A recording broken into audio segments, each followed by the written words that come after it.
semua, perkenalkan nama aku Mita. Nama aku Senwa. Nama aku Gebi. Nama aku Dea. Nama aku Dani. Aku Agan. Dan di sini kita sudah bersama narasumber kami yaitu Bu Christine. Jadi langsung aja kita bakal nanya-nanyain Bu Christine tentang perkawinan.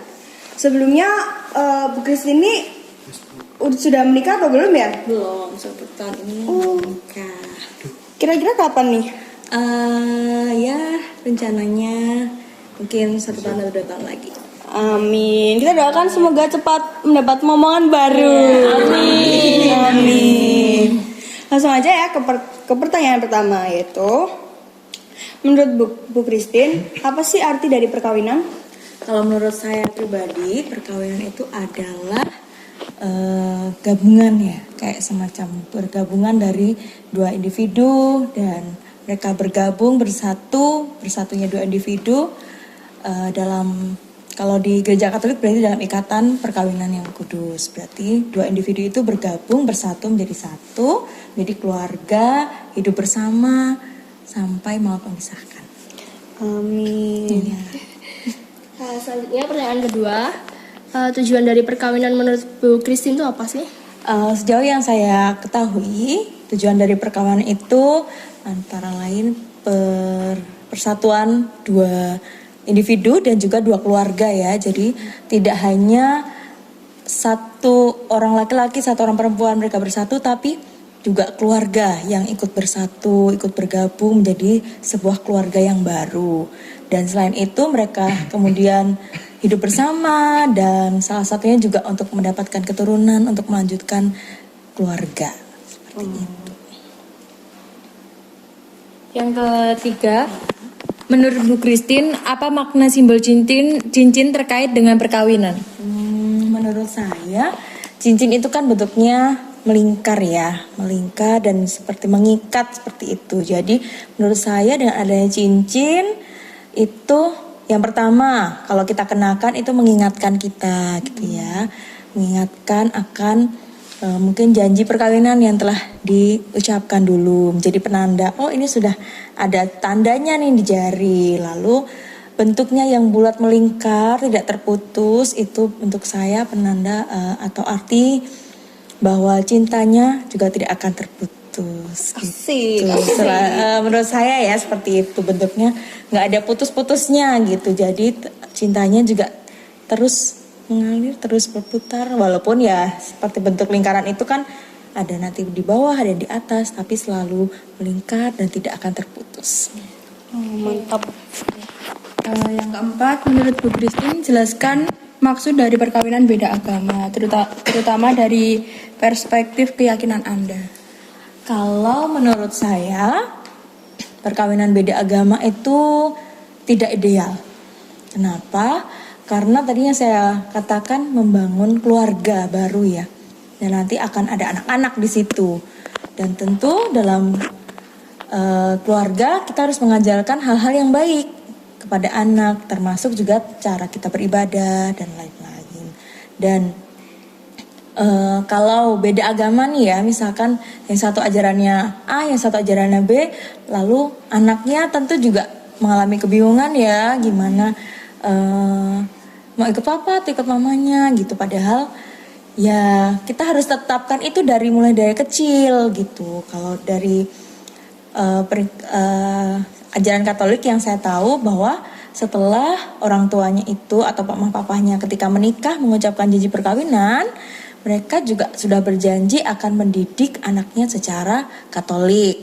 Jadi kalau ada 2 keyakinan di situ, tentu anaknya akan mengalami kebingungan mau ikut mama, ikut papa, dan tentu ajarannya mungkin ada yang nggak nyambung gitu ya. Entah kalau 2 keyakinan si A dan keyakinan si B tuh pasti ada aja yang nggak nyambung. Nanti bagaimana cara mendidik anaknya? Saya lebih ke seperti itu sih, lebih ke untuk mendidik anaknya, karena keluarga itu adalah pendidikan yang paling utama dan pertama.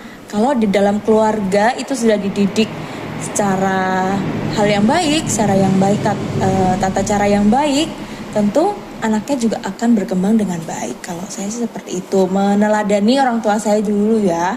Jadi dari kecil saya juga sudah diajari berdoa secara Katolik. Jadi sampai saat ini nggak sulit saya untuk menerapkannya dalam kehidupan sehari-hari karena dari kecil bapak dan ibu saya sudah ngajarin gitu. Lanjut yang kelima.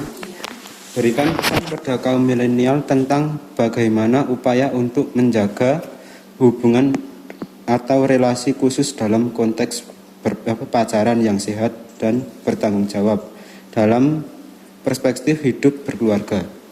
Nah, kalau itu jadi saya jadi mengingat masa-masa saya dulu ya, masa remaja gitu ya. Saya juga belajar itu dari orang tua saya bahwa saya boleh pacaran. Ketika saya SMP memang masih diam-diam nih pacarannya ya, masih takut. Kalau udah SMA tuh sudah mulai berani terbuka dengan orang tua. Tapi orang tua saya berpesan bahwa pacaran ya yang baik-baik. Maksudnya tahu etika, tahu tata krama dan tahu sopan santun. Boleh pacaran, boleh ajak pacarnya ke rumah. Misalkan kalau ada acara tertentu boleh diajak, boleh dikenalkan dengan keluarga seperti itu. Untuk hal-hal yang baik boleh. Tapi ya itu harus tahu batasannya, harus tahu tata keramanya. Kalau datang ke rumah ya permisi sama orang tua ya, permisi mau ajak pergi ya dipamitin, Pak mau ajak Christine jalan kemana, dan harus jelas ya. Dulu bapak saya pernah nih pada suatu hari pacar saya datang ke rumah itu cuma mau ngajak jalan-jalan aja muter-muter, nggak bolehin sama bapak saya. Kenapa? Tujuannya nggak jelas. Jadi dari orang tua saya juga udah ngajarin bahwa kalau mau pergi ya yang jelas tujuannya kemana. Misalkan mau pergi makan di mana di sini yang jelas. Pulang jam berapa ya harus jelas dan harus konsekuen sama apa yang sudah dibuat.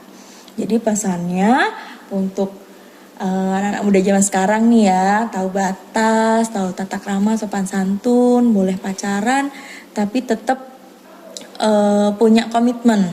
Pacaran itu kan ya saling mengenal ya. Itu malah harus penting itu pacaran supaya lebih mengenal.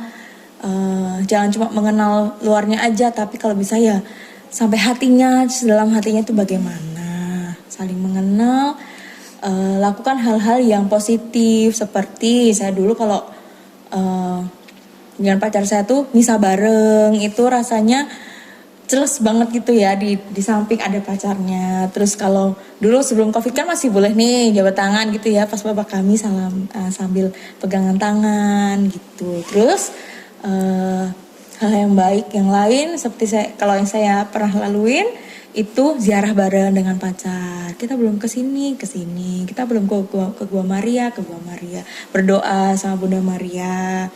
Terus selain itu ya saling support satu sama lain. Misalkan pacarnya, ceweknya, cowok atau cowoknya punya masalah, ya didengarkan masalahnya, menjadi support system yang baik. Terus ketika ada tugas atau apa dibantu seperti itu. Jadi kita tuh maju bersama karena kalian masih sekolah ya, saya juga seperti itu ya. Kita jalanin apa yang saat ini kita lakuin dulu. Misal sekolah ya kita fokus ke sekolah itu, jangan nanti cepat-cepat pengen menikah enggak, tapi fokus ke sekolah dulu. Nanti udah SMA, kuliah juga masih fokus ke masa depan dulu. Pas udah selesai kuliah, udah dapat pekerjaan, barulah menikah gitu. Jadi jangan buru-buru menikah, selesaikan dulu masa mudanya gitu ya. Kalau yang cewek ya selesaiin dulu lah kecewek-cewekannya, atau lah ya mau mejeng, mau main, mau ke mall atau apa, selesaiin dulu. Karena nanti katanya sih ya, karena saya juga belum menikah, katanya kalau udah menikah nih kehidupannya kita udah beda nih, udah nggak dengan diri kita sendiri ya. Kita nanti punya suami, kita udah punya anak, tentu kehidupannya akan berubah. Dan justru pernikahan itulah yang perjuangan kita baru dimulai katanya gitu. Jadi saya juga masih banyak belajar supaya memantaskan diri kalau nanti supaya menikahnya tuh dalam tahap atau dalam perkataan yang sudah matang gitu loh. Jadi selesaikan dulu masa mudanya. Yang masih mau main dulu, yang cowok-cowok mau nongkrong dulu. mau naik gunung dulu, karena nanti kalau kita udah nikah nih katanya tuh udah beda fokusnya, udah nggak kita ke diri kita sendiri.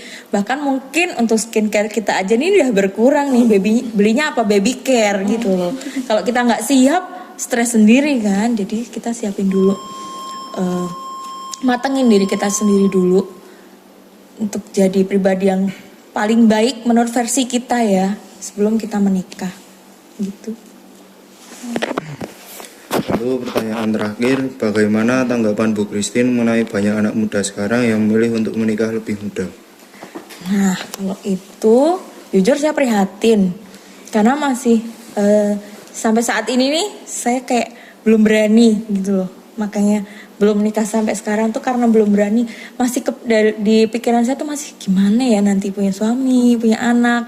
Dan di luar sana banyak sekali yang anak-anak langsung sudah memutuskan untuk menikah. Jujur saya prihatin karena kematangan itu tadi sangat penting.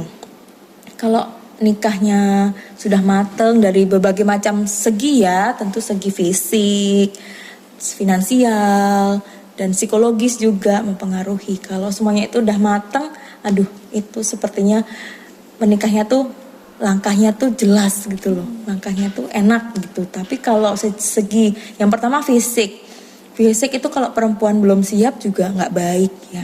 Menikah terlalu muda untuk kita perempuan tuh juga nggak baik karena secara fisik kayak organ reproduksi kita tuh belum mateng. Itu juga tidak baik untuk hidup kita selanjutnya. Lalu secara psikologis kalau belum mampu, belum siap juga akan stres sendiri. Belum matang secara finansial juga penting.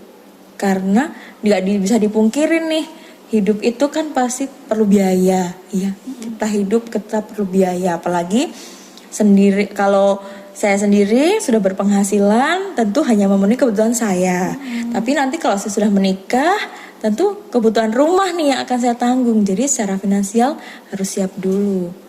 Jadi saya prihatin dengan fenomena banyak sekali anak muda yang lalu memutuskan untuk menikah padahal belum siap gitu ya, masih mengandalkan kayak harta orang tua gitu loh. Nah, kalau prinsip saya kalau udah nikah tuh udah harus mampu di segala segi, termasuk 3 segi yang saya sebutkan gitu. Oke, terima kasih Bu Christine telah menjawab semua pertanyaan kami.